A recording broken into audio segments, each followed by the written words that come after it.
Hello बच्चों, कैसे हो आप लोग। आज मैं आप लोगों के सामने एक ऐसा प्रश्न लेके आया हूं, एक ऐसा सवाल जो शायद हर एक स्टूडेंट, हर एक विद्यार्थी के दिमाग में खटकता है।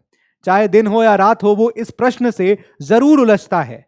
और सवाल ये है उसके दिमाग में कि अब एग्जाम में बहुत ही कम समय बचा हुआ है और इतने कम समय में कैसे मैं उन उम्मीदों पे खरा उतर पाऊं जो शायद वो आशा, जो शायद हमारे माँ बाप हमसे रखते हैं, हमारे रिलेटिव्स हमसे रखते हैं, हमारे भाई बहन हमसे रखते हैं, हमारे दोस्त हमसे रखते हैं। तो इस सवाल को डिस्कस करते हुए नर्वसनेस तो हो रही होगी ना अब, कि भाई जब मैं एग्जामिनेशन हॉल में बैठूंगा तो मैं आपको बात बताता हूं, आपके एग्जामिनेशन हॉल में एक घड़ी लगी होगी और घड़ी के नीचे एक सवाल लिखा होगा, एक लाइन लिखी होगी, टाइम विल पास, और सवाल होगा विल यू। तो भाई इस चीज को ओवरकम करना, ये डर, ये फियर जो आपके दिमाग में, ये दिल में है अभी से, उसको हम कैसे दूर करें, मैं आज उसको लेकर कुछ आपको टिप्स देना चाहूंगा, कुछ बातें करना चाहूंगा, है ना। एक बहुत ऑनेस्ट टॉक होगी आपके साथ, कैसे इसको हम प्रैक्टिकली एलिमिनेट कर सकते हैं। देखो यार, सबसे पहले आपको यह समझना है कि आपके एग्जामिनेशन में टाइम जो बचा है, जो भी समय बचा है, आप जिस भी एग्जाम की तैयारी कर रहे हैं, आप बोर्ड्स की तैयारी कर रहे हैं, आप जेई की कर रहे हैं, आप किसी एग्जाम की तैयारी कर रहे हैं, अपने दिन भर के शेड्यूल को, एक फॉर्मूला होता है जिसको साइंटिफिकली फॉलो किया जाता है और वो है 8+8+8 का रूल। दिन में होते हैं 24 घंटे और आपको अपने दिन भर के 24 घंटे को 8+8+8 इस तरह से डिवाइड करना है। यह साइंटिफिक रूल यह कहता है कि भाई आपको 8 घंटे ना वर्क करना है, यानी काम करना है। तो एक स्टूडेंट की लाइफ में मैं कहूंगा कि आपको 8 घंटे यहां पर अपनी स्टडी को देना है, ठीक है।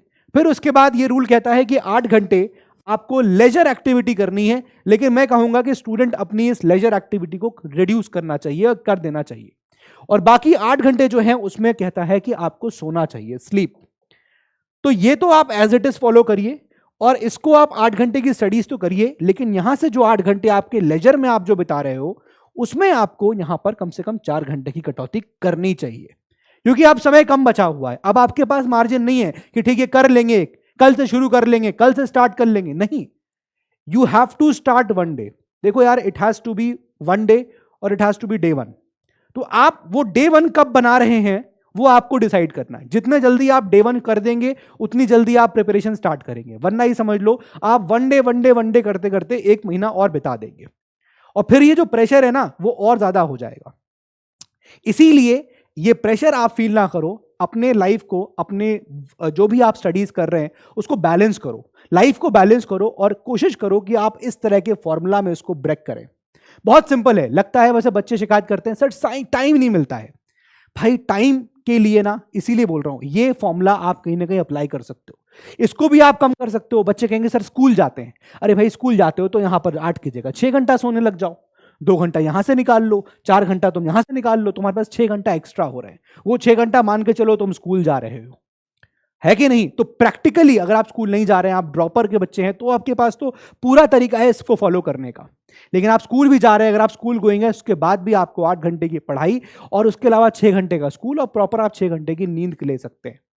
तो इस फॉर्मूला को कहीं ना कहीं हर कोई स्टूडेंट अपनी लाइफ में अपने हिसाब से मोल्ड भी कर सकता है ना। ऐसे स्ट्रिक्ट जैकेट फॉर्मूला नहीं है, बट हाँ, जितना आप इसके तरफ ला पाएंगे अपने आप को, जितना आप बैलेंस कर पाएंगे इस फॉर्मूले को, इसके हिसाब से 8+8+8, तो आप उतना नजदीक होंगे अपने स्कूल, अपनी पढ़ाई, सेल्फ स्टडीज और अपने एग्जाम के हिसाब से प्रिपरेशन को बैलेंस करने में।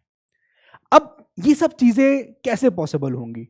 सर पढ़ते हैं लेकिन मन नहीं लगता है, डिस्ट्रैक्शन हो जाता है, ये सब चीजें होती हैं। देखो यार, एक बात ध्यान रखना, किसी भी सक्सेसफुल इंसान की तुम कहानी देखोगे ना, कोई भी अगर सक्सेसफुल हुआ है जीवन में अपने, तो उसने हमेशा हमेशा अपनी लाइफ में वो डिसिप्लिन, वो डिवोशन, वो डेडिकेशन दिखाया।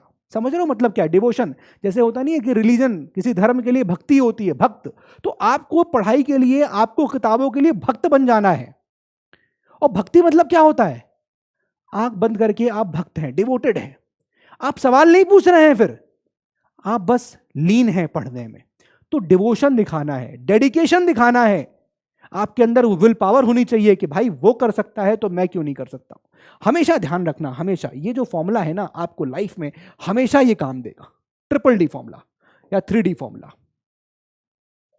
कोई भी एग्जाम हो, चाहे तुम 10th का दे रहे हो, चाहे तुम 12th का दे रहे हो, चाहे तुम किसी भी लेवल, तुम जीवन में कोई भी एग्जाम, कोई भी इम्तिहान तुम देख रहे हो, ले रहे हो अपनी लाइफ में, तो ये फॉर्मूला जरूर फॉलो करो।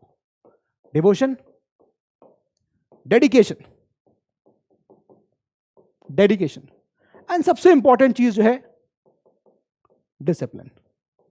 अगर आपके लाइफ में ये 3 चीजें आ गई तो जीवन का कोई भी टास्क होगा, जीवन का कोई भी इम्तिहान होगा, आप इसको पार पा लोगे। क्योंकि प्रॉब्लम पता क्या है? प्रॉब्लम ये नहीं है कि सर हम पढ़ नहीं पा रहे हैं, हमें समझ में नहीं आ रहा है। प्रॉब्लम ये है कि तुम्हारे अंदर डिसिप्लिन नहीं है। प्रॉब्लम ये है कि तुम 8 घंटे किताब कॉपी के साथ अपना मेल मुलाकात नहीं करते हो। प्रॉब्लम ये है कि तुम्हारे अंदर वो लॉयल्टी नहीं है किताबों के लिए। और लॉयल्टी आएगी अगर आप उन किताबों के लिए डिवोटेड हो जाएंगे।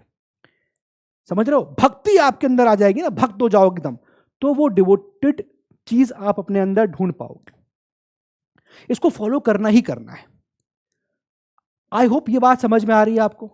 तो अपने लाइफ को आप इस तरह से मैनेज करिए कि आप ये सब चीजों को डेवलप कर पाए, और आप इसको डेवलप करते हैं तो आप किसी भी एम को क्रॉस कर सकते हैं। और इसके साथ साथ पढ़ाई जो है वो आपको ये सब चीजें ना, ये प्राइमरी चीज है, पढ़ाई लिखाई सेकेंडरी चीज होती है।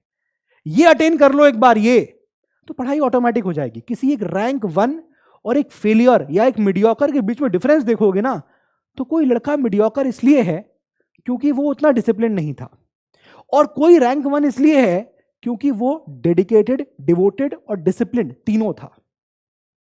कोई रीजन नहीं है ना। मैं मैथ्स का सवाल कर रहा हूं, मैं नहीं कर पा रहा हूं, लेकिन मैं प्रैक्टिस करूंगा, मैं ज्यादा डिवोटेड रहूंगा, डेडिकेटेड रहूंगा। एक बार लगाया सवाल नहीं हुआ, 2 बार लगाया, 10 बार लगाया, 12 बार लगाया, लेकिन मुझे आएगा,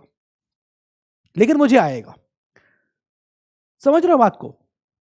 आपने वो कहानी भी सुनी होगी मकड़े वाली, वो चढ़ता है जाल पे, गिर जाता है, फिर चढ़ता है, फिर गिर जाता है, फिर चढ़ता है, फिर गिर जाता है। Try until you do not succeed.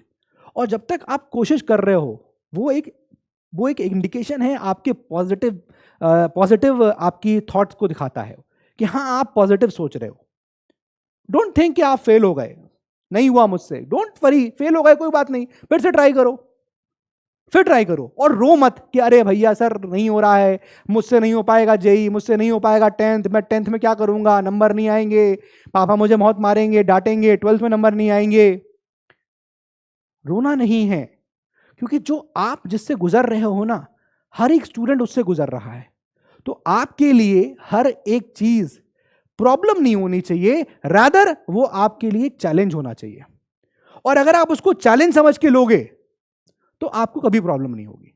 खुशी खुशी करो ना, चैलेंज की तरह। अरे क्रिकेट, तुम्हें स्पोर्ट्स में इंटरेस्ट है ना, किसी एक चीज में इंटरेस्ट होगा, जिस चीज में आपको इंटरेस्ट होगा उस चीज को आपसे नहीं होगी तो आप उसका एक तरह से चैलेंज लेते होगे। अब वीडियो गेम खेलना है, कार रेसिंग वाला, रेस पार नहीं हो रही है तो आप चैलेंज लेते हो। ये नहीं कि यार रोन लग जाए, पापा शिकायत करने चले गए, पापा ये स्पीड जो गेम चलता है कार रेसिंग, उसको मैं पार नहीं कर पा रहा हूँ। शिकायत नहीं करते हो ना, बार बार खेलते हो, मुझे लेवल पार करनी है, मुझे लेवल पार करनी है। तो भाई ये भी तुम्हारा ना जीवन में खेल ही है यार। सब कोई जीवन में ना, लाइफ में, दुनिया में सब बराबर है, ठीक है? बराबर इन द सेंस सबको एक मेंटल माइंड जो है ना सबको दिया गया है, दिमाग सबके पास है। मैं इकोनॉमिकल या फाइनेंशियल इक्वालिटी की बात नहीं कर रहा हूं, ये सबके पास है।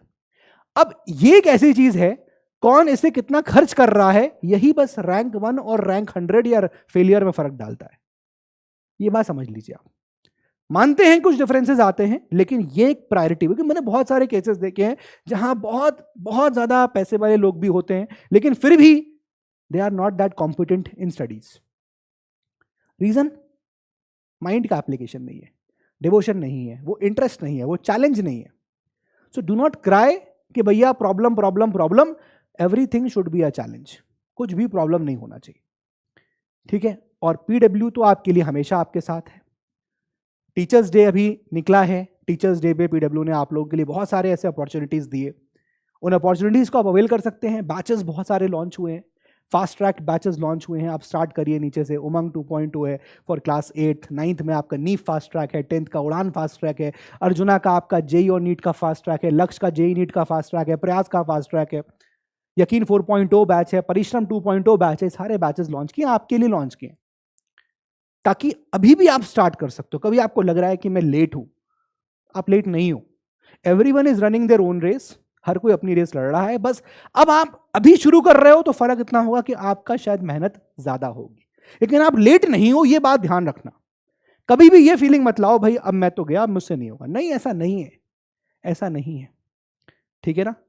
तो आप इन बैचेस को अवेल भी कर सकते हो। कभी आपको लगता है कि आपको रिक्वायरमेंट है तो आप इन बैचेस को अवेल कर सकते हो। बहुत सारे ऑफर्स भी इसमें आए हुए हैं, प्राइसेस जो कम किए हुए हैं, तो आप उनको एनरोल भी कर सकते हैं और अपनी पढ़ाई को स्पीड अप कर सकते हैं। बाकी किसी प्रकार की आपको कभी भी कोई आवश्यकता पड़ती है, पीडब्ल्यू हमेशा है। कॉन्टैक्ट करिए, अपनी दिक्कतों को शेयर करिए, मुझे बताइए, किसी को बताइए, अपने पेरेंट्स को बताइए, लेकिन बातचीत करिए। प्रॉब्लम को दिल में या दिमाग में लेके बैठो नहीं कि यार मैं ऐसा फील कर रहा हूं। कभी मत बैठो, कभी नहीं करना चाहिए, कभी नहीं करना। इससे सिर्फ और सिर्फ प्रेशर बढ़ता है, बीपी हाई होता है, कुछ नहीं होगा। कोई भी प्रॉब्लम हो उसको डिस्कस करो, गंदे से गंदा डाउट हो उसको पूछो। टीचर्स आपको हर एक चीज बताएंगे। बैच फास्ट ट्रैक है, लेकिन चीजें एक एक बताई जाएंगी, पढ़ाया बेसिक से जाएगा। कैसा भी डाउट हो बताया जाएगा, क्वेश्चन सारे कराए जाएंगे, टीवीपी सारी दी जाएंगी, टेस्ट सारे होंगे। आपको उसी तरह से इक्विप बनाया जाएगा जैसे कि कोई स्टूडेंट जिसने अप्रैल में पढ़ना शुरू किया था। तो आप कहीं से बैक पीछे नहीं हो। You still can aim rank 1, you still can aim 100%। आप अभी भी खड़े होकर यहां से एग्जाम फोड़ सकते हो, समझ रहे हो। लेकिन ये सब डिपेंड करता है कि आप कितनी मेहनत करना चाहते हो, आप कितना डिसिप्लिन दिखाओगे, आप कितना डिवोशन दिखाओगे, आप कितना डेडिकेशन दिखाओगे, आप कितनी विल पावर रखते हो। वो कर सकता है तो मैं क्यों नहीं कर सकता। अरे वो कोई दूसरा आटा थोड़ी खाता है, वो भी आटा खाता है, तुम भी आटा खाते हो। तो क्या फर्क रहे? फर्क है बस कितना हम लॉयल्टी से हम अपने अपने टेबल पे, अपने चेयर पे या बेड पे या जमीन पे कहीं भी बैठ के हम कितना किताबों से मुलाकात करते हैं, कितना उनसे मेल करते हैं, कितना उनको समय देते हैं। जितना जिसको समय दोगे वो चीज आपके उतना नजदीक आएगी, वो आपको उतनी चीजें आसान कर देगी। एक छोटा सा एग्जांपल दे रहा हूं। बच्चे कहेंगे सर मुझसे नहीं हो रही है उस लेवल की मैथमेटिक्स, मुझे नहीं समझ में आ रही है। मैं एक बात आपसे बताता हूं, पूछता हूं, आप खुद बताना मुझे। अभी आप मान लो फॉर एग्जाम्पल मैं एक क्लास लेता हूं कि आप 11th में हो, आप 12th में हो फॉर एग्जाम्पल। कक्षा 8 की सवाल अगर आपको देंगे मैथ्स के तो कर पाओगे कि नहीं कर पाओगे? क्लास 7th का आपको मैथ्स का क्वेश्चन देंगे तो कर पाओगे कि नहीं कर पाओगे? कर पाओगे ना, तभी तो 12 में आ गए सर। और चलो मान लो फिर भी गिर पड़ के भी आए तो भी हम कक्षा 8 की मैथ्स तो कर ही लेंगे। क्यों कर पाओगे? आज तुम्हें वो आसान क्यों लग रही है? क्यों लग रही है? क्योंकि तुमने उसको इतने टाइम से कर रहे हो, 8th के बाद 9th में किया, 10th में किया, करते जा रहे हो। लेकिन 8th में टफ लग रही थी, 8th में थे, अरे 8th की मैथ्स बड़ी टफ है सर। अरे भैया ऐसे ही तुम 11th में हो तो आज तुम्हें लग रहा है 11th की मैथ्स टफ है, 12th की टफ है। अरे उनका सोचो ना, जो जेईई नीट क्लियर करके बैठे हुए हैं, क्या वो इंसान नहीं थे? पूछो उनसे क्या एक्स्ट्रा किया। चैलेंज दे रहा हूं, चैलेंज। किसी ने एक जवाब और दे दिया सिवाय इसके कि मैंने प्रैक्टिस ज्यादा करी थी, मैंने समय ज्यादा दिया था किताबों को। कोई ऐसा बंदा नहीं मिलेगा जो कहेगा कि मैं 18 घंटे पढ़ रहा हूं उसके बाद भी मुझे नहीं हो रहा है। दोस्त अगर ऐसा हो रहा है तो फिर मैं कहूंगा ट्राई समथिंग डिफरेंट, ठीक है। लेकिन फिर भी मतलब रिक्वायरमेंट ये है कि यार शुरू करो। बहुत से लोग शुरू ही नहीं करते हैं। अभी भी देख रहे हैं बच्चे बस रिलैक्स बैठे हुए हैं, बहुत एक्साइटमेंट होता है अप्रैल में, भाई नया नया बैच आ गया, नया बैच खरीद लिया, हाँ भाई बैच ले लिया, पढ़ेंगे पढ़ेंगे, और भैया एडमिशन लेके छोड़ देते हैं, फिर पढ़ाई नहीं कर रहे हैं। बहुत से लोग जगह ही नहीं अभी तक, लेकिन अब उनको लग रहा है अरे सिर्फ बोर्ड्स में 6 महीने कैसे होगा। तो घबराओ नहीं, थोड़ा पेशेंस रखो, थोड़ा संयम रखो, ठीक है। बाकी जैसा मैंने बताया पीडब्ल्यू आपके साथ है। आप किसी भी क्लास में हो, आप किसी भी क्लास के या किसी भी एग्जाम की तैयारी कर रहे हो, चाहे आप 8th में हो, 9th में हो, 10th में हो, 11th 12th बोर्ड्स दे रहे हो, आप जेई दे रहे हो, कोई भी एग्जाम आप दे रहे हो, नीट दे रहे हो, तो सबके लिए बैचेस इस टीचर्स डे पे पीडब्ल्यू ने निकाले हैं और आप उनको जाके देख सकते हैं, ठीक है। और इन सभी बैचेस पे आप जाएंगे, आप एक्सप्लोर करेंगे तो आपको पता चलेगा कि उस पर बहुत सारे डिस्काउंट्स हैं, 50% लगभग उसमें ऑफ है, 50% ऑफ है, तो वो भी आप अवेल कर सकते हैं, ठीक है। तो all this is just on you कि आप उसको अवेल करना चाहते हैं कि नहीं। तो बच्चों बस यही बात है कि उस मोमेंट के लिए पढ़िए। आप इमेजिन करिए उस दिन को कि जिस दिन आपका रिजल्ट आया, आप मान लीजिए जेई का एग्जाम दे रहे हैं, आप नीट का एग्जाम दे रहे हैं, आपका रिजल्ट आया, आप जब उस रोल नंबर को डालोगे ना कंप्यूटर पे और वहां लिख के आएगा क्वालिफाइड, मार्क्स लिख के आएंगे, आपका नाम चमकेगा, जब ये चीज आप लेके जाओगे ना माँ बाप के सामने कि पापा हो गया है, पापा मम्मी को बताओगे आईआईटी मिल गया है ना, नीट निकल गया है, तो खुशी, कितना सैक्रिफाइस किया यार माँ बाप ने ना, कितना किया है। 6 महीने बचे हैं, अब अभी देर नहीं हुई है, उनके लिए पढ़ो यार, उन्होंने बहुत सैक्रिफाइसेस किए हैं, बहुत किए। वो रिजल्ट लेके जाओ, उनको रुलाओ, जब वो देखे ना तुम्हारा रिजल्ट तो उनकी आंखों में आंसू आ जाएं। उस दिन के लिए पढ़ाई करो, ठीक है। और अल्टीमेटली बताए, इसमें उनका कोई सेल्फिश इंटरेस्ट नहीं होगा, तुम्हें फायदा होगा, जिंदगी तुम्हारी ही बनेगी। माँ बाप का क्या है, वो तो खुश हो जाएंगे, लेकिन कॉलेज तुम्हें मिलेगा, रैंक तुम्हारी आएगी, पहचान तुम्हें मिलेगी, पैसा तुम कमाओगे, ठीक है। तो चलिए इसी के साथ हम लोग मिलते हैं फिर कभी और किसी और सेशन में। So that's all for today. खूब पढ़ाई करो, मेहनत करो, जी तोड़ मेहनत करो। जय हिंद, जय भारत।